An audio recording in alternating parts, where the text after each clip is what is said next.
So,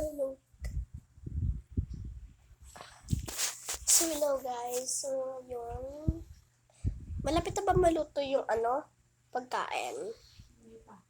Hindi pa siya malapit maluto yun. Nakakaloka.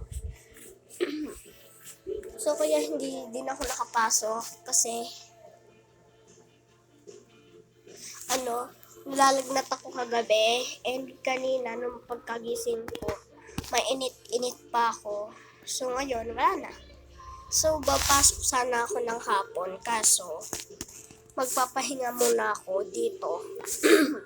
Pero ilang araw lang naman akong absent. Isa lang, hindi dalawa or apat.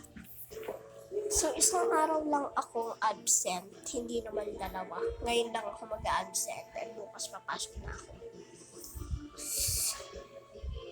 So, umalis yung papa ko ngayon dahil pumunta siya doon kay Ate May para kunin naman yung sahod. Diba? Hotdog. So, ito naman yung kapatid ko. Yan. Tulog at tulog siya. Kasi, umalis kami kanina para bumili ng pechay, sili. Pero hindi ko na alam kung ano pa. Tulog na pa siya. So, pagkada gusto ko nang matulog, dito ako natutulog. Sa taas naman, doon natutulog si mama. Dati doon kami natutulog ng bagong panganak pa lang ng kapatid ko. So, ngayon, dito na siya natutulog. Kasi, hindi naman na siya baby. And, kailangan pa din siyang bantayan dahil ano talaga mga subo-subo niya. Patulad na ito, sa Crayola. Patulad na itong Crayola na to. Itong plastic ng Crayola na to, yung papel ng Crayola, pinipilas niya. Tsaka pag may nahulog na maliit na papel na galing dito sa Crayola, sinusubo niya talaga dahil, diba? Ay, kapatid ko. Char. Malapit ako nakahiga dito sa rep. Yan yung rep namin.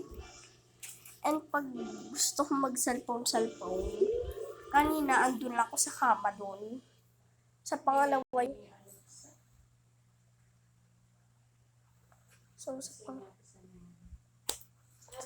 sa pangalawang higaan ako pangalawang pwesto ako nakahiga. And kanina andun na ako dahil nagsa-cellphone kasi gusto ko lang malambot na higaan. So kung trip ko dito ako madalas humihiga. Diba? So, dati walang bedsheet to. And may bedsheet to pero madumi-dumi. Ito, yung higaan, wala. So, ngayon, kakalinis lang ng mama ko kagabi ng higaan. Sobrang dumi niya dahil. So, balikan ko na lang kay mamaya pag lunch ko na. And yung ulam yata namin sinigang. Charot. May pechay siya. Hulaan nyo kung ano yun. Bye.